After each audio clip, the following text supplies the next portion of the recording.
এবং তিনি নারীদেরকে লেখাপড়া, বাইরে যাওয়া, তার স্বাধিকার আন্দোলন, তার মত প্রকাশের স্বাধীনতা, উম, কাজ করা, এই সবে প্ররোচিত করেছেন। সুতরাং তাকে ঘৃণার ছলে দেখা, আপনি দেখবেন 24-এ আপনি দেখেছেন তার মুরাল, তার ছবি, এগুলির উপরে পা জুতো দিয়ে পেটানো হয়েছে এবং তাকে খুব বিশ্রীভাবে, ইভেন ইভেন ঢাকা ইউনিভার্সিটির যে ছাত্রীরা, তারাও তাকে ভীষণভাবে অপমানজনিত কথাবার্তা বলেছে। ছাত্রদের কথা না হয় বাদই দিলাম, আমার একটা পেজ আছে ফেমিনিস্ট মুভমেন্ট, সেখানে আমি আম, বেগম রোকেয়া দিবসে শুভেচ্ছা জানিয়েছি এবং তার আগের দিনও শুভেচ্ছা জানিয়েছি, তার কিছু কোটেশন আমি তুলে ধরেছি। তো সেখানে এসে শুধু তাকেই যে গালাগাল করা হচ্ছে তা নয়, এখানে আমাদের সবাইকে, আমাকে গালাগাল করা হচ্ছে নোংরা ভাষায়। এবং এই যে জেনজির নোংরা ভাষা, আমি আরো একদিন বলেছিলাম যে এই দেশে বিশ্ববিদ্যালয়ের একজন শিক্ষক বলেন যে গালিগালাজ হচ্ছে আপনার জেনজির মতামত প্রকাশের ভাষা এবং জেনজির প্রতিবাদ করার ভাষা। সেখানে তারা তো শিখিয়ে দেয় যে তারা গালিগালাজ করবে।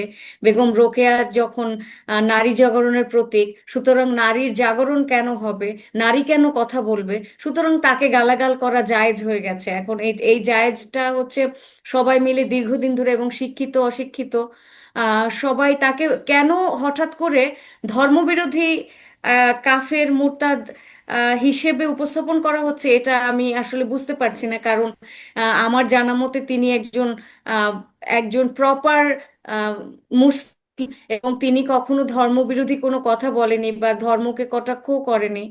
আমার জানা মতে তিনি নামাজ রোজা করেছেন, কিন্তু তারপরেও তাকে, এবং তাকে না শুধু, আপনি আজকাল দেখবেন যে কাউকে নাস্তিক ট্যাগ দেওয়া যায়। আপনি ইভেন আপনি যদি বিগত রেজিমেরও একটা ভালো দিক তুলে ধরেন, ধরেন পদ্মা সেতু বা মেট্রো রেল সম্পর্কে দু একটা ভালো কথাও যদি বলেন, তাতেও কিন্তু আপনাকে নাস্তিক বলা যায়।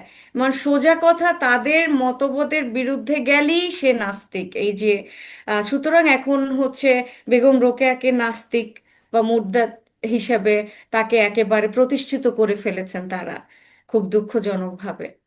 এবং জেনজির কাছে, নতুন প্রজন্মের কাছে সাকসেসফুলি এই মেসেজটা দিতে তারা সক্ষম হয়েছে। এবং এটার বিরুদ্ধে কিছু হচ্ছে না। আপনি কি দেখেছেন যে প্রশাসন কোনো ব্যবস্থা নিয়েছে? এই যে সাইবার বুলিং নিয়ে এত কথা হয়, এটা মারাত্মক সাইবার বুলিং। বেগম রোকেয়াকে নিয়ে মারাত্মক সাইবার বুলিং হচ্ছে, ঘৃণ্য জঘন্য কথোপকথন, কমেন্টস তাকে নিয়ে দিচ্ছে, তার বাজে বাজে ছবি, তার ছবির উপরে নোংরা নোংরা মিম বানানো হচ্ছে। কই, সেগুলি নিয়ে তো কোনো ডিজিটাল নিরাপত্তা ব্যবস্থা নেওয়া হচ্ছে না, তার বিরুদ্ধে প্রশাসন কিছু করছে না। এই সরকার তাহলে কি চাচ্ছে যে নারীরা পিছিয়ে থাকুক বা নারী জাগরণ না হোক, আমরা ঘরে থাকি 5 ঘন্টা, তাও চাকরি করতে পারবো না, ঘরে বসে টাকা দিবে, দিলে তো ভালো, কি হবে আমি যে ঠিক জানি না। না, আপনি এই কথাটা একদমই ঠিক বলেছেন। মানে নারীদের উপর ঝাঁপিয়ে পড়ার একটা যেন প্রবণতা আমরা লক্ষ্য করছি। আপনি লক্ষ্য করবেন কদিন আগে একটা ঘটনা ঘটেছিল একটা টেলিভিশনের একটা লাইভ টক শোতে। আহ একজন উপস্থাপিকা রুকসানা আঞ্জুমান নিকট যমুনা টেলিভিশনে, আমি সেটা দেখলাম পরে ভিডিওতে। ওখানে উনি একটা বক্তব্য দিয়েছেন এবং উনি আরেকজন অতিথিকে বলেছেন যে এটা শোটা কিভাবে চলবে এটা আমি ঠিক করবো। কারণটা হলো উনি বলেছেন যে আপনি কথার মধ্যে কথা বলতে পারবেন না, আপনি যখন পরে আবার আপনার আসবে, সুযোগ আসবে, তখন আপনি কথা বলবেন না, উনি তখনই কথা বলতে হবে তাকে। এবং এটা নিয়ে উনি বলেছেন যে এটা আমার শো, আমি এটা জানি, আমি এটা সিদ্ধান্ত নেব অনুষ্ঠানে আমি কিভাবে চালাবো। এই ছিল কথা। দেখেন, আমি নিজে সাংবাদিকতা দীর্ঘদিন করেছি, আমি নিজে সাংবাদিকতা ছাত্র, ইউনিভার্সিটি সাংবাদিকতা পড়েছি। এবং এটাই নিয়ম যে যিনি অ্যাঙ্কর হবেন তিনি ঠিক করবেন অনুষ্ঠানটা কিভাবে চলবে, তিনি ঠিক করবেন কাকে কি প্রশ্ন তিনি করবেন, এটি নিয়ম। কারণ আপনি যদি গেলেন, মনে করেন, ধরেন আমি একজন অতিথি হিসেবে অনেক জায়গায় যাই, আমি কি যে উপস্থাপককে বলতে পারবো আপনি আমাকে এই প্রশ্নটা করেন? এটা তো বলতে পারবো না। সে তার চাহিদা অনুযায়ী সে প্রশ্নটা করবে, সে আমাকে ওইভাবে সুযোগ দেয়। আমি বলতে পারবো যে আমাকে সবার আগে প্রশ্ন করেন? এটা আমি বলতে পারবো? আমি বলতে পারবো না। তার তার নিয়ম অনুযায়ী সে করবে। সেটুকু, এইটুকু হলো ঘটনা। কিন্তু পরে দেখা গেল যে এই নারীকে নিয়ে নানা মহল থেকে এমন ভাবে ট্রল করা হলো, এবং বানিয়ে বানিয়ে তার সঙ্গে এর ছবি লাগিয়ে, তার ছবি লাগিয়ে, এবং উদ্ভট উদ্ভট সব মানে কথা, যেগুলো নাকি মানে উচ্চারণ পর্যন্ত করা যায় না, করলো। এবং সেগুলি নিচে আবার অনেকজন অনেকে কমেন্ট দিচ্ছে যে হ্যাঁ ঠিক বলেছেন, ঠিক অমুক তমুক, আবার কমেন্ট গুলো আরো বেশি মানে উদ্ভট। তো এই যে প্রবণতাটা, এটাকেই আপনি কিভাবে মূল্যায়ন করবেন? এর থেকে উত্তরণের উপায় বা কি হতে পারে? আমি ওই দিকে আসছি যে একটা মানে প্রোগ্রামে সে এই কথা বলতে পারে কিনা, তার আগে আমি একটু বলি যে নিকোলকে নিয়ে কিভাবে সাইবার বুলিং হচ্ছে। যেমন ধরেন কোট আনকোট খাট কাঁপানো বলতে একটা বাক্য খুব জঘন্য শোনা যায়, এগুলি উচ্চারণ করার মতো না, তারপরেও এই কথাটা তাকে নিয়ে মানে ঢালাও ভাবে প্রচার হচ্ছে। সে ফ্যাসিস্টের দোসর হয়ে গেছে হঠাৎ করে। যখন জুলাইয়ের আন্দোলনে কিন্তু নিকোল একটা খুব রিমার্কেবল ভয়েস ছিল, এবং Right. নিকোলকে অনেক সেলিব্রেটও করেছে সবাই। সে কিন্তু আপনি দেখবেন মীর মুগ্ধকে নিয়ে সে যে যেদিন কেঁদেছিলেন, পুরো জাতি তার সাথে হয়তো কেঁদেছিল। তো ওই সময় যে তার একটা অসাধারণ ভূমিকা, সেই ভূমিকাটা কিন্তু প্রশংসা করেছিল। কিন্তু এখন যারা তাকে গালি দিচ্ছে, ফ্যাসিস্ট বলছে, যে ফ্যাসিস্টের দোসর, তারা এখন তাদের বিরুদ্ধে হঠাৎ করে চলে গেছে। মানে নিকোলের যেই এই যে এখনকার যেই প্রোটেস্টটা, এখন দেখেন, আম, নারী যখন কোনো প্রতিবাদ করে, নারীর যখন ভয়েস রেজ করে, সেটা যদি কারো পক্ষে যায়, ম্যাস পপুলেশনের আমজনতা, যারা কিনা যারা কিনা আপনার, আমি যাদেরকে বলবো, আম, আমি বলেই ফেলি, হ্যাঁ, জামাতের পক্ষে যদি যায়, তাহলে কিন্তু তাকে নিয়ে খুব বেশি ট্রল করা হয় না, মোটামুটি আম, মানে নিয়ন্ত্রণের মধ্যেই থাকে। কিন্তু জামাত শিবিরের বিরুদ্ধে যখনই দেখবেন কোনো নারী ভয়েস চলে যায়, তখনই কিন্তু তাকে নিয়ে নোংরা নোংরা মন্তব্য, খাট কাঁপানো, বা সে কার সাথে she slept with somebody, or she has boyfriends, this and that, তার বাচ্চাটাকেও মাফ করা হচ্ছে না। সো এখানে মানে এই যে একটা পুরুষের সাথে যখন কোনো ক্রাইম তারা অ্যাসোসিয়েট করে, বা একটা পুরুষের বিরুদ্ধে যখন কোনো কিছু যায়, কোনো কথা যায়, তখন কিন্তু ওই কথাটা নিয়ে বা তার মন্তব্য নিয়ে, তার যে ক্লেমটা নিয়ে, যে যে সে যে বিষয়টা নিয়ে কথা বলে, ওই বিষয়টা নিয়ে তাকে অ্যাটাক করা হয়। কিন্তু তার ক্যারেক্টার অ্যাসাসিনেশন হয় না, যে সে তার কার সাথে শুয়েছে, সে কি কি করে এই পর্যায়ে এসছে, তার চরিত্রের সকল দিক তারা এখানে নিয়ে আসে, যেটা যেটা সম্পর্কে তাদের বেসিকলি কোনো ধরনের কোনো ধারণা নাই, এবং গণহারে সবাই ঝাঁপিয়ে পড়ে। এটা হচ্ছে নারীর বিরুদ্ধে একটা বাংলাদেশের আপনার পূর্বতন প্রজন্ম বলেন, এখনকার প্রজন্ম বলেন, একদম ইয়াংরা বলেন, কেউ এই ব্যাপারে পিছিয়ে নাই। সবাই হচ্ছে নারীর ক্যারেক্টার অ্যাসাসিনেশনের, নারীকে ছোট করা, খাটো করা, তাতে সে বেগম রোকেয়া হোক, তাতে নিকোল হোক, তাতে আমি শিক্ষক হই, আহ, কেউ কিন্তু এখানে মাফ মাফ পাচ্ছে না। আমি নিকোলকে নিয়ে একটা পোস্ট দিয়েছি, আমাকেও সম পরিমাণে গালিগালাজ করা হয়েছে, এবং এটা অনেক রিচও হয়েছে, কারণ যেহেতু নিকোলের পক্ষে বলেছি। হুট করে যদি একজন দেখে ফেলে আপনার বট বাহিনীর, তাহলে বট বাহিনী ওইটা শেয়ার করতেই থাকবে, আর আপনাকে অকথ্য ভাষায় গালিগালাজ করবে, যেটা একেবারেই মানে আম, একটা জাতিকে কতটুকু সভ্য হিসাবে ইন্টারন্যাশনালি প্রেজেন্ট করে, সেটা নিয়ে মানে আসলে খুব দুঃখ প্রকাশ করা ছাড়া আর কিছু থাকে না। আমি আরেকটা কথা বলছি, যেটা কিনা মানে আপনি এই প্রোগ্রামটা হোস্ট করছেন, এখন আপনার একটা নির্দিষ্ট নিয়ম আছে, এই যে অন্য মঞ্চে শোটা কতক্ষণ আপনি করবেন, কিভাবে কথা বলবেন, বা কি কি প্রশ্ন করবেন, কি কি বিষয়ে প্রশ্ন করবেন, এটা তো সাধারণত হোস্ট হিসেবে আপনিই নির্ধারণ করেন। এখন আপনি যদি আমাকে থামিয়ে দেন, তাহলে কিন্তু কথা বলার রাইট আমি রাখি না, কারণ এটা আপনার প্ল্যাটফর্ম। আমি একজন শিক্ষক, আমি যখন ক্লাসরুমে থাকি আমি নির্ধারণ করি যে কোন কোন শিক্ষার্থী কাকে প্রশ্ন করব, কে উত্তর দিবে, কে কে টার্ন নিবে। একজনের পর আমরা বলেই দেই কিন্তু যে আমি যখন কথা বলবো তখন তোমরা শুনবে, তোমরা যখন বলবে আমি তখন শুনবো।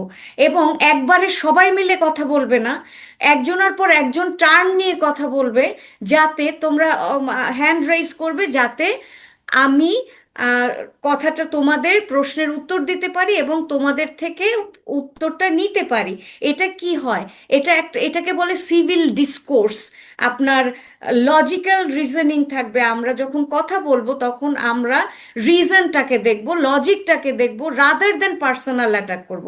এখন নিকোলকে হুট করে স্বৈরাচারী, আপনি তো স্বৈরাচারী মনোভাব বা স্বৈরাচারী কায়দায় আপনি কথা বলছেন, না এটা কোনো স্বৈরাচারী কায়দা না।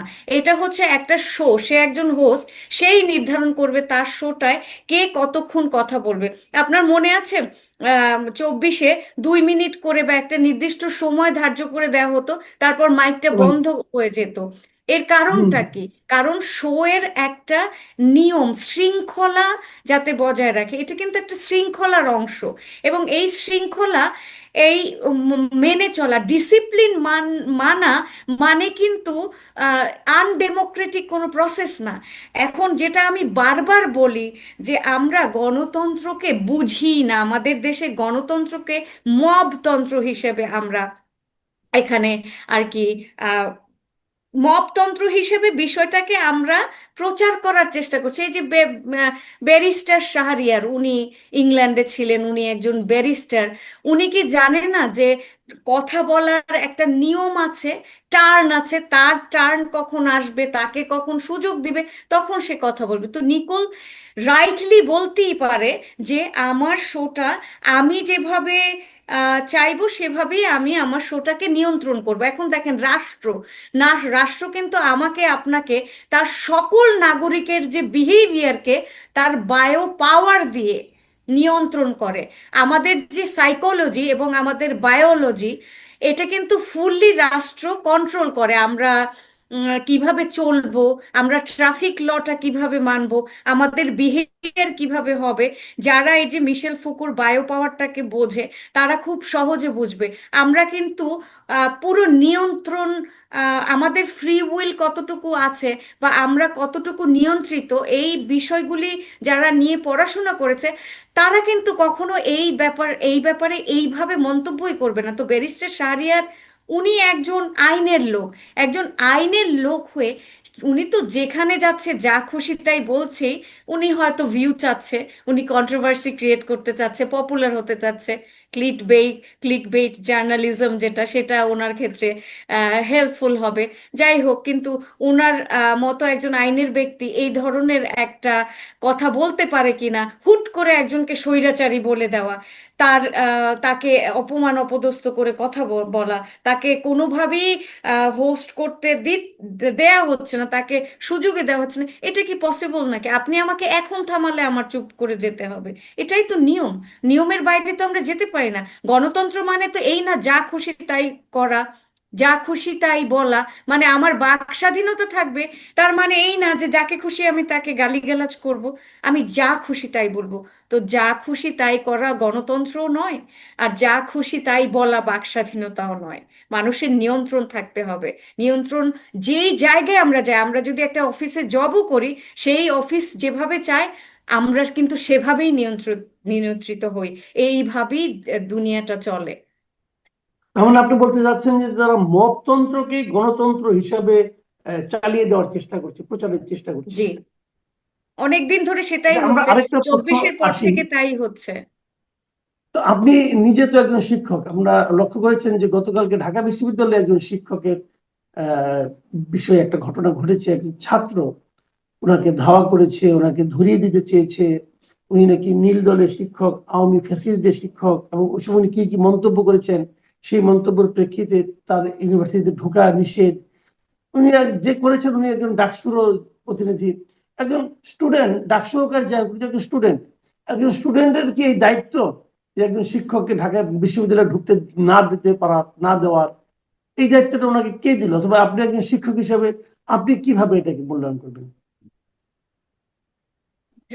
ওনার বিরুদ্ধে প্রথম অভিযোগটা ছিল হচ্ছে উনি একজন আওয়ামীপন্থী শিক্ষক, সেটা বলা হয়েছে যে যেহেতু উনি আওয়ামীপন্থী এটা তারা দাবি করছে, সুতরাং ওনাকে ক্যাম্পাস থেকে বহিষ্কার করা হবে, সেই জন্য ওনাকে মানে হেনস্থার শিকার করেছে। উনি মূলত সমাজবিজ্ঞান বিভাগের একজন অধ্যাপক। এখন দেখেন, একজন অধ্যাপক সে শিক্ষা দান করেছে, and ওনাকে ডাইরেক্ট যদি নাও পড়ায়, যে ডাকসুর যে নেতা, ওনাকে যদি ডাইরেক্ট সে নাও পড়িয়ে থাকে, তারপরও তো একটা বিশ্ববিদ্যালয়ের শিক্ষক।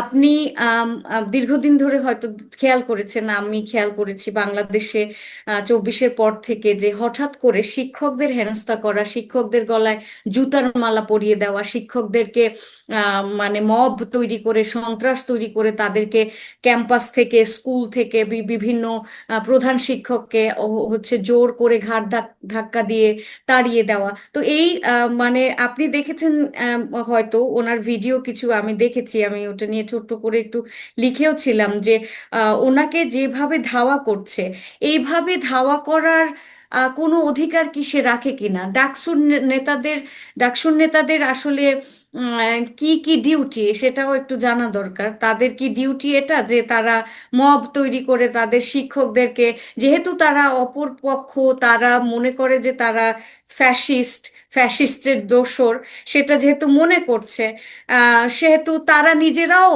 ফ্যাসিজমই কায়েম কায়েম করছে।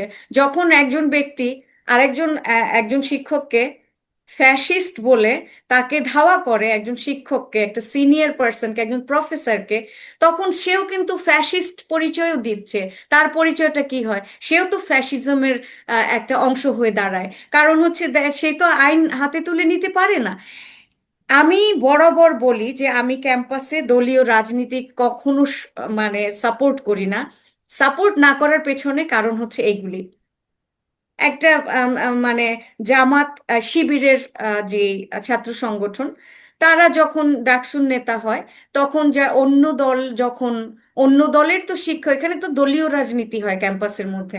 এখন যখন সে আওয়ামী লীগ দেখবে, বিএনপি দেখবে বা বামপন্থী দেখবে। তারেক রহমানকে যদি দেশে ফিরতে হয়, তাকে সেনাবাহিনীর সাথে একটা আপোষ করতে হবে, এবং এই আপোষেরই কিছু ঘটনাক্রম হচ্ছে তারেক রহমানের এই ক্ষমা চাওয়া।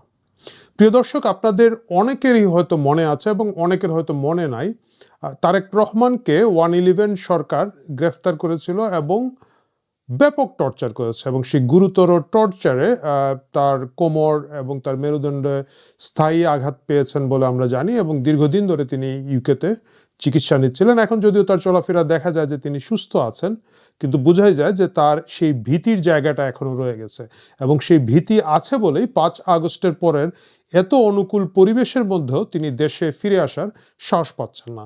এই সাহস না পাওয়ার মূল কারণটাই হচ্ছে সেনাবাহিনী। কারণ এই যে শুধুমাত্র এই মেজর জেনারেল রুমির কাছে তিনি যে ক্ষমা চেয়েছেন তার মিসবিহেভের জন্য, তার উগ্র আচরণের জন্য বা অপ্রত্যাশিত আচরণের জন্য, সেটাই একমাত্র ঘটনা নয়। সেই সময়কার ইতিহাস যদি কানাঘুষা শুনে থাকেন, যে সেনাবাহিনীর ব্যক্তিগত ক্ষোভ ছিল তার উপরে, কারণ তিনি অনেক তখনকার পদস্থ সেনা কর্মকর্তাদের সাথে এই ধরনের মিসবিহেভ করেছেন বলে সেনাবাহিনীর সূত্রে, আনঅফিসিয়াল সূত্রে এই ঢাকা শহরে বিভিন্ন কানাঘুষা ছিল। এবং তখনই লোকজন বলতেন যে যদি সেনাবাহিনী কখনো তারেক রহমানকে বাগে পায়, তারেক রহমানের জন্য ব্যাপক মুশকিল আছে। 111-এর পরে আমরা সেটাই দেখলাম। তারেক রহমানকে হাওয়া ভবন থেকে গ্রেফতার করা হয়েছিল এবং পরবর্তীতে তাকে ব্যাপক নির্যাতন করা হয়েছে, এটা অস্বীকার করার কিছু নেই। কিন্তু সেইটা করেই শেষ নয়। সেনাবাহিনী তাকে নিয়ে হয়তো আরও ধরে রাখতে চেয়েছিল, খেলতে চেয়েছিল, সেটা সম্ভব হয় নাই, কারণ তারেক রহমান অনেকটা কৌশলেই বাংলাদেশ থেকে তখন বেরিয়ে যেতে সক্ষম হয়েছিলেন। কৌশলে, কারণ হচ্ছে এটা মনে রাখতে হবে যে তখনকার যে কেয়ারটেকার সরকার ছিলেন, তত্ত্বাবধায়ক সরকার, সেনাবাহিনী নিয়ন্ত্রিত সরকার আসলে সেটা, সেই মঈনুদ্দিন ফখরুদ্দিনের সরকার তারেক রহমানকে এত সহজে ছেড়ে দিতে চাচ্ছিলেন না। এর অনেকগুলো প্রমাণ আছে, কথাবার্তা আছে। আমি যদি একটা রেফারেন্স শুধুমাত্র টানি, মার্কিন যুক্তরাষ্ট্রের যে তখনকার দূতাবাসের প্রধান ছিলেন, রাষ্ট্রদূত ছিলেন, জেমস এফ মরিয়ার্টি, তিনি তার সরকারের কাছে যে রিপোর্টটা পাঠিয়েছিলেন সেটা 2008 সালের সেপ্টেম্বরের 3 তারিখ, সেখানে তিনি এই কথাটা পরিষ্কারভাবে উল্লেখ করেছেন। পরবর্তীতে উইকিলিক্সের মাধ্যমে আমরা এই গোপন নথিপত্রগুলো পেয়েছি, কিন্তু আদারওয়াইজ আমাদের পক্ষে জানা সম্ভব ছিল না। সেখানে মার্কিন রাষ্ট্রদূত যে কথাটা বলছেন, Tarique Rahman notoriously corrupt and violent son of former Prime Minister Khaleda Zia, মানে মার্কিন যুক্তরাষ্ট্রের দৃষ্টিভঙ্গি তারেক রহমান সম্পর্কে এটা থেকে বোঝা যায় notoriously corrupt and violent। Corrupt, notoriously মানে হচ্ছে যে কুখ্যাত, করাপ্ট অ্যান্ড ভায়োলেন্ট, কারণ দুর্নীতি এবং সন্ত্রাসের জন্য কুখ্যাত তারেক রহমান, সাবেক প্রধানমন্ত্রী খালেদা জিয়ার পুত্র। এইভাবে মার্কিন রাষ্ট্রদূত তার রিপোর্টটা শুরু করেছেন এবং সেখানে তিনি বলছেন যে মেজর জেনারেল গোলাম কাদেরের সাথে তার কথা হয়েছে এবং মেজর জেনারেল গোলাম কাদের তখন কেয়ারটেকার গভর্নমেন্টের একজন অ্যাডভাইজার, নিশ্চিত করেছেন যে এই জিনিসটা কেয়ারটেকার সরকারের অনেকটা অগোচরে ঘটে গিয়েছে এবং তারা সরকারের জন্য দোষারোপ করছিলেন যে তখনকার যে বিচার ব্যবস্থার মধ্যে ছিলেন তাদের সেনাবাহিনীর সাথে সম্পৃক্ত না এরা, কিন্তু মোস্টলি আসলে তখনকার অ্যাটর্নি জেনারেল ছিলেন, ওনার নাম সালাউদ্দিন। অ্যাটর্নি জেনারেল সালাউদ্দিন এটাকে ম্যানেজ করেছেন এবং মার্কিন রাষ্ট্রদূতের সেই রিপোর্টের মাঝে আছে যে তারেক রহমান যে হুট করে এই জামিনটা পেয়ে যাবেন এটা খুব দ্রুত লয়ে করা হয়েছে এবং একটা ইঙ্গিত আছে যে তখনকার যে প্রধান বিচারালয়গুলো আছে, হাইকোর্ট, সুপ্রিম কোর্ট, সেখানে যেহেতু বিএনপির লবির লোকজন ছিলেন, বিএনপির নিয়োগ করা লোকজন ছিলেন সেখানে, এবং সেটাকে ট্রিগার্ড করেছে। এবং ডক্টর জুবাইদা রহমান তারেক রহমানের স্ত্রী, তার ব্যক্তি উদ্যোগে সম্পূর্ণভাবে বিভিন্ন চ্যানেলকে পাশ কাটিয়ে এই জামিনটা হুট করে তারা উচ্চতর আদালত থেকে নিয়েছেন। এবং মার্কিন রাষ্ট্রদূত সেখানে তার রিপোর্টে উল্লেখ করছেন যে এমনকি তারেক রহমানের যে লয়াররা ছিলেন তারাও আসলে প্রাথমিকভাবে বলেছিলেন যে এই জামিন আবেদন করা উচিত হবে না, কিন্তু সকলের অ্যাডভাইসের বাইরে গিয়ে, পরামর্শের বাইরে গিয়ে জুবাইদা রহমান খুব দ্রুত করেছেন। ধরেই নেওয়া যেতে পারে যে জুবাইদা রহমান অন্য কোনো লবির মাধ্যমে এই পরামর্শটা পেয়েছিলেন এবং সেটা খুবই নাইসলি ডিজাইন ছিল, যার কারণে খুব দ্রুত তারেক রহমান জামিন পান এবং পরবর্তীতে তিনি যুক্তরাজ্যে, ইউনাইটেড কিংডমে চিকিৎসার জন্য চলে আসেন। সেই সময় থেকে আজকে পর্যন্ত তিনি এখানেই আছেন। এখন তার ফিরে যাওয়ার বেলা যে কথাটা আমি বলছিলাম, যে যেহেতু তখনকার মেজর জেনারেল গোলাম কাদের বলছেন যে আসলে সেনাবাহিনী, উনি বলেছেন যে এটার সাথে সেনাবাহিনী উষ্মা প্রকাশ করেছে, সরকার তো উষ্মা প্রকাশ করেছে, বিব্রত হয়েছে কিছুটা, কারণ তারা খালেদা জিয়ার মুক্তির আগেও কিন্তু তারেক রহমানের মুক্তিটা হয়ে গিয়েছিল এবং তাদের সেই আফসোসটা রয়ে গেছে যে তারা তারেক রহমানকে এনাফ শিক্ষা দিতে পারে নাই, যদি আমি তাদের ভাষায় বলতে চাই। এখন যখন তারেক রহমানের ফিরে যাওয়ার সুযোগ এসেছে, 5ই আগস্ট গত বছরের পট পরিবর্তনের পরবর্তীতে তোমার দেশ আমার দেশ, তারেক জিয়ার বাংলাদেশ, সেই তারেক রহমান দেশে ফিরতে পারছেন না, কারণ সেনাবাহিনী এখনো তার ফিরে আসতে রাজি নয়। মজার ব্যাপার হচ্ছে তখনকার সেনাবাহিনীর একটা বড় অংশ আওয়ামী লবির বা আওয়ামী লীগ সমর্থিত মনে করা হচ্ছিল। তখন খুব স্বাভাবিকভাবেই তারা, বিশেষ করে হাওয়া ভবন, তারেক রহমান তখনকার বিএনপি জামাত সরকারের উপরে বিরক্ত ছিলেন, সেটা 111-এর বিভিন্ন কার্যক্রমে বোঝা গিয়েছে। তাহলে এখন কি মুশকিলটা তৈরি হচ্ছে? এখন তো সেই আওয়ামী সমর্থিত সেনা অফিসাররা এখন দায়িত্বে নেই, তাদেরকে বিভিন্ন জায়গায় ছড়িয়ে ছিটিয়ে দেওয়া হয়েছে, কেউ কেউ গ্রেফতার হয়েছেন, কেউ কেউ অবসরে আছেন, 2-1 পালিয়েও গিয়েছেন। তাহলে তারেক রহমানের সমস্যাটা কোথায়? সমস্যাটা হচ্ছে বর্তমান সেনাবাহিনীর যেটা রয়েছে, সেই সেনাবাহিনীর একটা বড় অংশ এটা anti Awami League but pro BNP নয়, এরা প্রো জামায়াতের লোক। মানে জেনারেল ওয়াকার থেকে শুরু করে তার প্রিয়ভাজন যারা আছেন, তাদের কথাবার্তা, আচার আচরণ, দেহভঙ্গি, ভাষাভঙ্গি, অনুনয় বিনয় এবং অন্যান্য যা যা ইত্যাদি ইত্যাদি আপনারা বলেই থাকবেন, তার সব কিছুই কিন্তু জামায়াতের সাথে সম্পৃক্ত, যার কারণে এই সেনাবাহিনীও তারেক রহমানকে আসতে দিতে চাচ্ছে না। এই আসতে দিতে না চাওয়াটাকে মিনিমাইজ করার জন্য বিএনপি থেকে অনেকগুলো উদ্যোগ নেওয়া হয়েছে। আপনারা জানেন বেগম খালেদা জিয়ার চিকিৎসকরা খুব স্ট্রংলি নিষেধ করেছিলেন যে খালেদা জিয়ার যে শারীরিক অবস্থা, এই অবস্থায় তাকে কোনোভাবেই একটা প্রকাশ্য অনুষ্ঠানে নভেম্বরে, যেটা এই সেনানিবাসে হলো, সেখানে যেতে দিতে তারা রাজি ছিলেন না। দিতে রাজি ছিলেন না, কারণ এটা প্রকাশ্য অনুষ্ঠান এবং খালেদা জিয়ার বর্তমান অবস্থা তার ইনফেকশনের সম্ভাবনা ছিল। আমরা দেখেছি পরবর্তীতে খালেদা জিয়া এখন গুরুতর অসুস্থ, সেই ঘটনারই পরম্পরায় সেই অসুস্থতাই তাকে এখন হাসপাতালে নিয়ে এসেছে এবং তিনি অনেকটাই জীবন মৃত্যুর সন্ধিক্ষণে ছিলেন গত কয়েকদিন ধরে, এখন কিছুটা ইমপ্রুভ করছে। কিন্তু খালেদা জিয়া সেই 3 বাহিনী দিবসে গিয়েছেন, সশস্ত্র বাহিনী দিবসে গিয়েছেন, কারণ সেনাবাহিনীর সাথে সম্পর্ক উন্নয়নের একটা চেষ্টা বিএনপির পক্ষ থেকে করা হচ্ছে। খালেদা জিয়া এই জায়গাটা খুবই উদ্যোগী এবং স্মার্ট অবস্থায় তিনি এই অসুস্থ শরীরেও সেখানে গিয়েছেন। এটা একটা উদ্যোগ। এই যে প্রাক্তন সেনাবাহিনী দায়িত্ব পালন করেছেন। ইসলামী ব্যাংক বাংলাদেশের সবচেয়ে বড় ব্যাংক। তো দুর্নীতি দমন কমিশন থেকে গিয়ে ইসলামী ব্যাংকে গিয়ে আবার পরিচালক হয়েছেন। ফলে পুরো আর্থিক সেক্টর, স্পেশালি ডক্টর মোহাম্মদ ইউনূসের কতটুকু ক্ষমতা আছে, কি করতে পারেন, কয়টা টাকা আছে, এটা তিনি এখন একেবারে ওজন করে নিখুঁতভাবে, সোনা যেভাবে ওজন করে সেভাবে ওজন করে বলতে পারেন। তারপর তিনি রাষ্ট্রপতি হয়েছেন। রাষ্ট্রপতির চেয়ারটা এরকম, তার প্রোটোকলের জন্য একজন মিলিটারি সচিব আছেন, মেজর জেনারেল পদমর্যাদার অথবা লেফটেন্যান্ট জেনারেল পদমর্যাদার। তার একজন ব্যক্তিগত সচিব আছেন, তিনি সচিব পদমর্যাদার। তার কাছে যারা যায় বাই প্রোটোকলে প্রধান বিচারপতি যান। বিচারপতিদের অপসারণ ক্ষমতা তার হাতে। দুর্নীতি দমন কমিশনের বার্ষিক প্রতিবেদন তার কাছে জমা দিতে হয়। প্রধানমন্ত্রীকে তার সাথে গিয়ে দেখা করতে হয়। এবং আওয়ামী লীগ জামানাতে এই জিনিসগুলো তিনি ভোগ করেছেন। ফলে এই রাষ্ট্রের বড় বড় চেয়ারে বসে, তিনি প্রধানমন্ত্রী নন কিন্তু প্রধানমন্ত্রী তো তার সামনে গিয়ে বসেছেন, তাকে গার্ড অব অনার দিতে বাধ্য হয়েছেন। আগে তিনি গিয়েছেন, প্রধানমন্ত্রীর পিছনে গিয়েছেন। তো শেখ হাসিনার মতো মানুষ যদি শাহাবুদ্দিন চুপ্পুর সামনে গিয়ে মহামান্য রাষ্ট্রপতি বলতে পারে, সেখানে এখন মানে এই অন্তর্বর্তীকালীন সরকারের প্রধান, আমি আর বললাম না, আপনারা বুঝে নেন বাকিটা।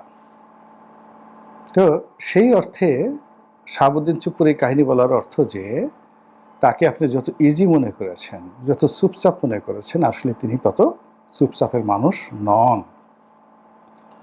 তার নির্বাচনী এলাকায় গিয়ে খোঁজ নিয়ে দেখেন, অত্যন্ত জনপ্রিয়। একেবারে ছাত্র বয়স থেকেই মানে মাটি এবং মানুষের রাজনীতি তিনি করে আসছেন। রাস্তায় বসেন এবং মানুষের সাথে বন্ধুত্ব করেন এবং রাষ্ট্রপতি হওয়ার পরেও তার সেই বন্ধুত্ব তিনি বজায় রেখেছেন। Public oriented, he is a grateful man. তার ব্যক্তিগতভাবে তাকে যত খারাপ বলেন, দুর্নীতিবাজ বলেন, যা কিছু বলেন না কেন, কিন্তু তিনি যে একজন কৃতজ্ঞ মানুষ।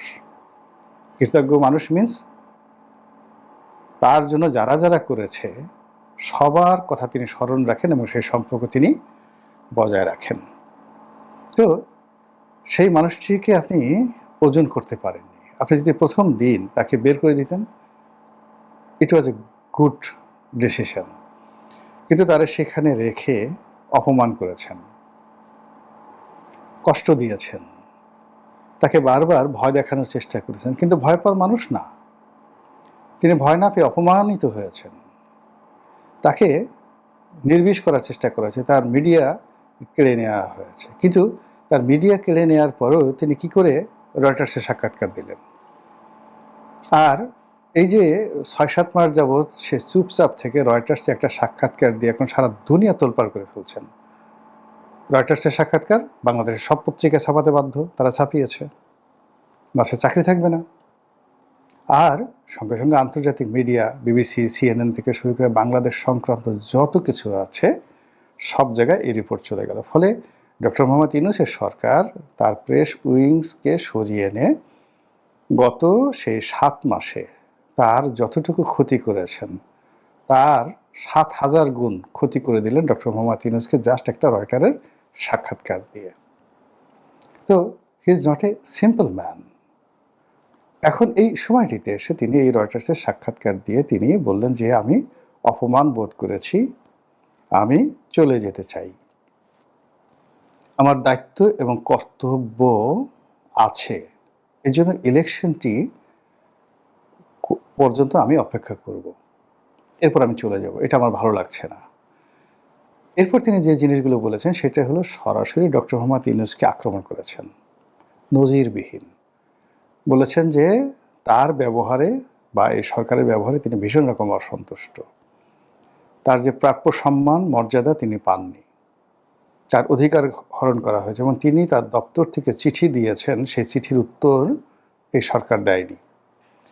আর তার কাছে যে সকল চিঠিপত্র এসেছে সেই চিঠিও তার কাছে হস্তান্তর করা হয়নি। তার অনেকগুলো বিদেশ সফর ছিল, যেটি রাষ্ট্রীয় প্রটোকলে বিদেশ থেকে এসেছিল। বিভিন্ন সংস্থা, রাষ্ট্র তাকে সেখানে নিমন্ত্রণ বা আমন্ত্রণ জানিয়েছিল। এই খবরগুলো পর্যন্ত তার কাছে পৌঁছানো হয়নি। রাষ্ট্রীয় যে সকল প্রটোকল আছে সে সকল প্রটোকলে তার যেখানে যাওয়া দরকার সেখানে তাকে যেতে দেওয়া হয়নি। যেমন ধরুন, সেনাবাহিনীর রাষ্ট্রপতির কুচকাওয়াজ হয়, নামটা হলো রাষ্ট্রপতির কুচকাওয়াজ, কিন্তু রাষ্ট্রপতি নেই। কেন এরকম হলো? এই জিনিসগুলো নিয়ে তিনি প্রশ্ন করেছেন।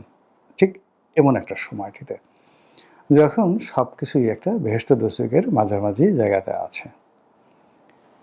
তিনি যে কয়বারই কথা বলেছেন সবগুলো কথা কিন্তু আগামীর জন্য গিলোটিন হয়ে আছে। আমি আবার বলছি, তিনি কিন্তু সাধারণ মানুষ নন। তার মেধা, তার যোগ্যতা অন অ্যাভারেজের চেয়ে বেশি। তিনি বলেছেন একবার, ক্ষুদ্র একটা ব্যাপার, মানব জমিনের মতিউর রহমান চৌধুরীকে চা খাওয়ার জন্য দাওয়াত দিয়েছেন। কথা প্রসঙ্গে একেবারে ভালো মানুষের মধ্যে জাস্ট একটা গুপ্ত তথ্য দিয়েছেন, যেটা একটা সাংবাদিক কখনো গোপন রাখতে পারে না। তিনি জানেন এটা। কি বলেছেন তিনি? তিনি বলেছেন যে শেখ হাসিনা যে পদত্যাগ করেছেন, আমার কাছে তো কোনো পেপার নেই, কোনো পেপার আসেনি। বোঝার চেষ্টা করেন। তা আমার কাছে কোনো পেপার আসেনি, ফাইলে নাই, তাহলে শেখ হাসিনা পদত্যাগ করলো কার কাছে, কোথায়? এই গেল এক। ফলে এখন শেখ হাসিনা পদত্যাগ করেছেন, আগে যেটা আওয়ামী লীগ বলতো প্রধানমন্ত্রী নাই, আছে, মানে একটা জটিল, ওই যে একটা বক্তব্য দিয়ে যে জটিল অবস্থা তিনি তৈরি করে ফেলেছেন, সেই জটিল অবস্থা মানে আগামীতে কোর্ট কাছারিতে সেটেল হবে। এটি লিখে রাখেন।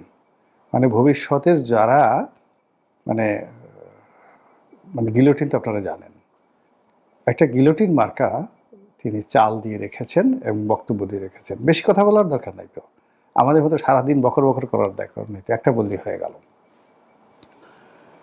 এরপর তিনি আরেকটি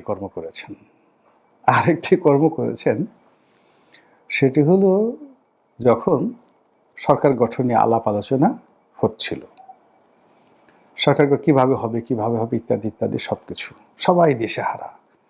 এবং ওই মুহূর্তে যারা এটা নিয়ে দৌড়াদৌড়ি করছিল তাদের কিন্তু আসলে প্র্যাকটিসিং ল, সংবিধান এবং রাষ্ট্র সম্পর্কে খুব ভালো অভিজ্ঞতা ছিল না, কারোরই নাই, এখনো পর্যন্ত নাই। ঠিক সেই জায়গাতে তিনি খেলে দিয়েছেন।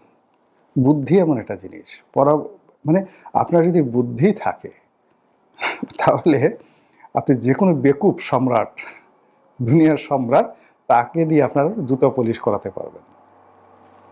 আপনার যদি কৌশল জানা থাকে, অভিজ্ঞতা থাকে, বুদ্ধি থাকে, সাহস থাকে, আপনি পৃথিবীর সবচেয়ে পাওয়ারফুল একটা লোককে মুহূর্তের মধ্যে আপনি ফাঁসিতে লটকে দিতে পারবেন। তো ওই সময় যখন দিশেহারা জাতি, তখন হি ইজ দ্য ম্যান। সবাইকে বুদ্ধি দিল যে আপনারা সুপ্রিম কোর্টে রেফারেন্স চান 106 অনুচ্ছেদ অনুযায়ী। সবাই বলল হায় হায়, এর সে তার ভালো কোনো বুদ্ধি নাই। সবাই বলল মহামান্য রাষ্ট্রপতি আপনি সেটা করেন।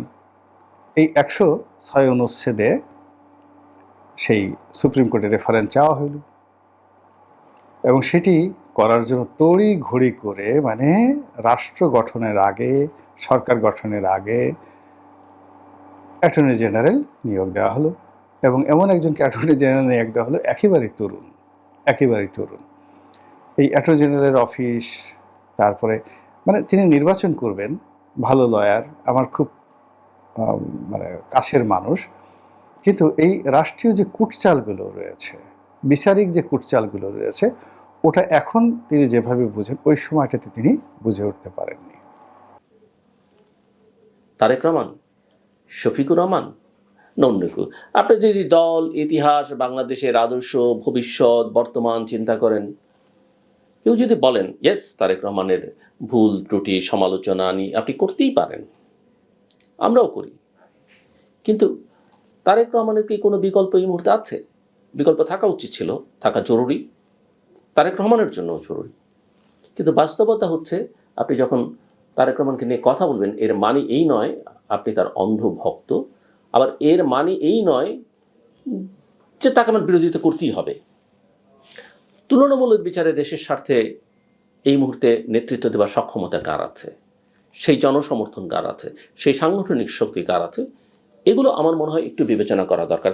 এই ইস্যুগুলো নিয়ে, এই যে তারেক রহমান বিএনপি না জামাত না আওয়ামী লীগ, নাকি নির্বাচন হচ্ছে না হচ্ছে না, কী ধরনের নির্বাচন হচ্ছে, এগুলো নিয়ে ভবিষ্যতে নিশ্চয়ই অতীত কথা বলেছি, ভবিষ্যতে কথা বলবার যথেষ্ট পরিমাণে সুযোগ থাকবে এবং আমরা নিশ্চয়ই আলোচনা করব। এখন আসা যায় যে প্রসঙ্গটা অত্যন্ত গুরুত্বপূর্ণ, নির্বাচনকে সামনে রেখে আমি একটু সেই দিকে মনোযোগ দিতে চাই।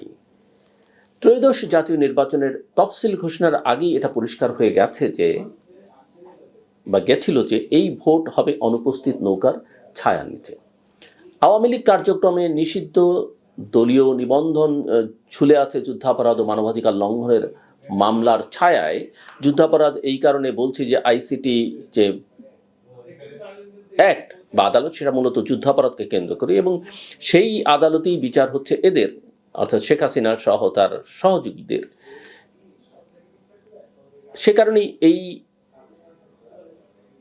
মামলাগুলো ওই যুদ্ধাপরাধ ও মানবাধিকার লঙ্ঘনের মামলার ছায়ার কথা আমি বললাম। আর এর নেতা নির্বাসনে, অর্থাৎ শেখ হাসিনা নির্বাসনে বসে কোটি সমর্থককে ভোটের প্রতি অনাগ্রহী থাকার ইঙ্গিত দিচ্ছেন। কিন্তু মাঠের চিত্র একেবারে উল্টো। এই নিষিদ্ধ নৌকার ভোটটাই এখন সবচেয়ে কাঙ্ক্ষিত সম্পদ, যাকে ঘিরে বিএনপি, জামায়াত ও এনসিপি পর্যন্ত যেন নীরব বিডিংয়ে নেমেছে। এই ভোটের ভেতরে আছে কয়েকটি স্তর। একদিকে আছে আওয়ামী লীগের কট্টর আদর্শিক সমর্থক, যারা হয়তো সত্যিই ভোট বয়কট করবে বা নিছক হতাশায় ঘরে বসে থাকবে। অন্যদিকে আছে সেই বড় অংশ যারা ব্যক্তিগত সম্পর্ক, উন্নয়ন, প্রশাসনিক সুবিধা বা নিছক মন্দের ভালো ভেবে নৌকায় ভোট দিতেন। আবার সংখ্যালঘু হিন্দু, বৌদ্ধ, খ্রিস্টান ভোটারদের একটা অংশ আছে যারা বহু বছর ধরে নিরাপত্তার রাজনীতির কারণে আওয়ামী লীগের দিকে ঝুঁকে থেকেছেন। বিভিন্ন গবেষণা ও প্রতিবেদনে দেখা গেছে আগের নির্বাচনে অনেক আসনে 20 থেকে 30% হিন্দু ভোট আওয়ামী লীগের পক্ষে গেলে ফলটা পাল্টে গেছে। এখন সেই সমীকরণ পুরো উল্টে গেছে। আওয়ামী লীগের নিবন্ধন স্থগিত, মাঠ ছাড়া সিনিয়র নেতৃত্ব, গ্রেপ্তারি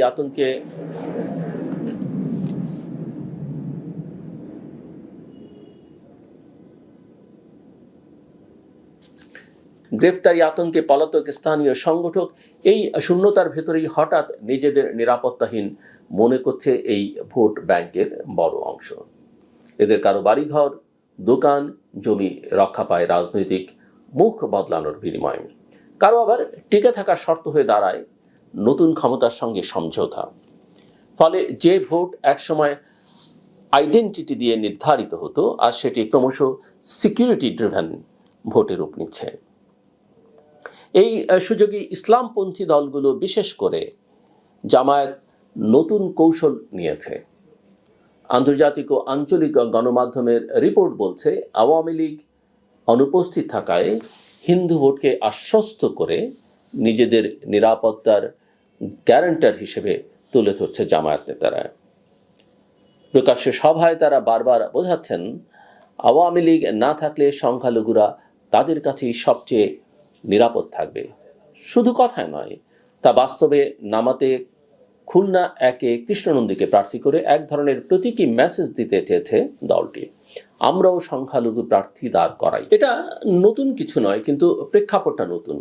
এক সময় যে জামাত যুদ্ধাপরাধের দায়, সংখ্যালঘু নির্যাতন আর সন্ত্রাস রাজনীতির প্রতীকে পরিণত হয়েছিল, আজ তারা নিজেদের প্র্যাগমেটিক রাজনৈতিক শক্তি হিসেবে রিব্র্যান্ড করতে চাইছে।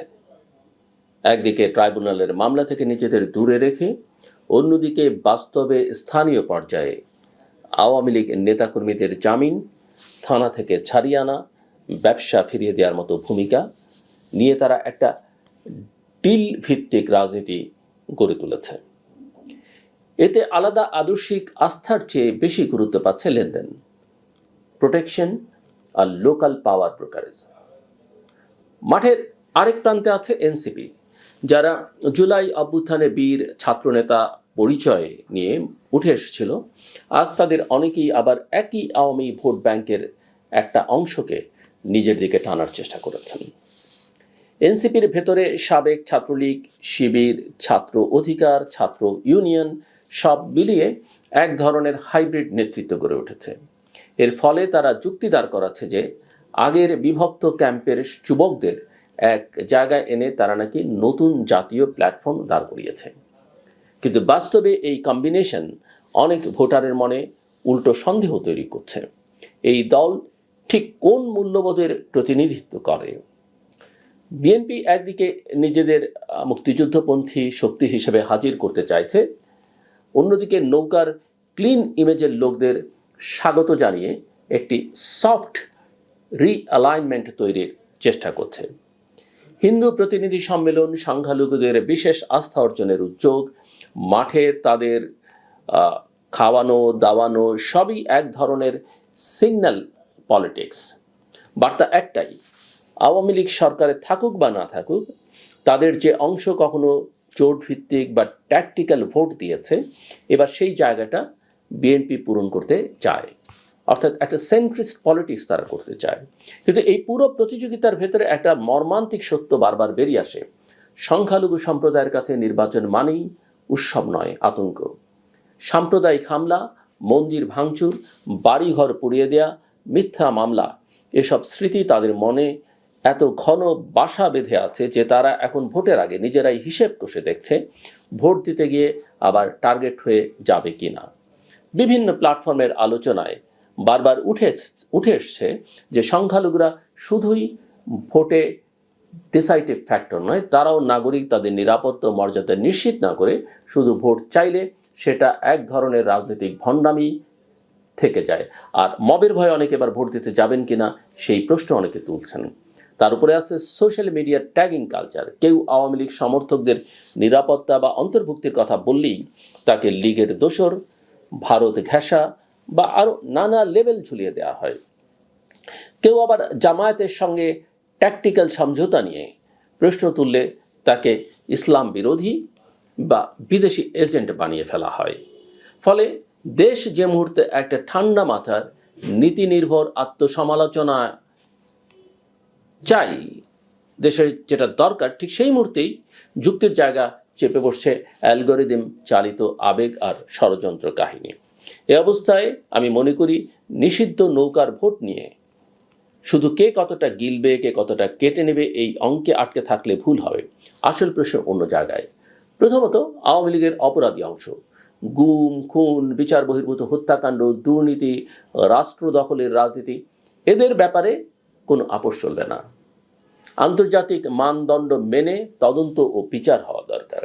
প্রশাসন ও নিরাপত্তা বাহিনীর অপরাধী অংশকেও টেনে আনতে হবে আইনের আওতায়, সেটা তাদের নিজস্ব আইনে হোক বা আমাদের সিভিল লতে হোক। দ্বিতীয়ত, একই সঙ্গে স্বীকার করতেই হবে যে পুরনো শাসক দলের সব কর্মী সমর্থক অপরাধী নয়। অনেকেই মূল্যবোধের জায়গা থেকে অথবা ভয়ের রাজনীতির কারণে নৌকায় ভোট দিয়েছেন। তাদের সবাইকে এক থালে শত্রু বানালে সেটা ন্যায়েরও ক্ষতি, নিরাপত্তারও ঝুঁকি। বহু দেশে দেখা গেছে, ফ্রাঙ্কো পরবর্তী স্পেন, পোস্ট আপারথেইড দক্ষিণ আফ্রিকা, লাতিন আমেরিকার বিভিন্ন সামরিক জান্তা পরবর্তী সমাজ, যেখানে ট্রুথ অ্যান্ড রিকনসিলিয়েশন বা ন্যাশনাল অ্যাকর্ডের মতো কাঠামো গড়ে বিচার ও অন্তর্ভুক্তিকে পাশাপাশি রাখা হয়েছে।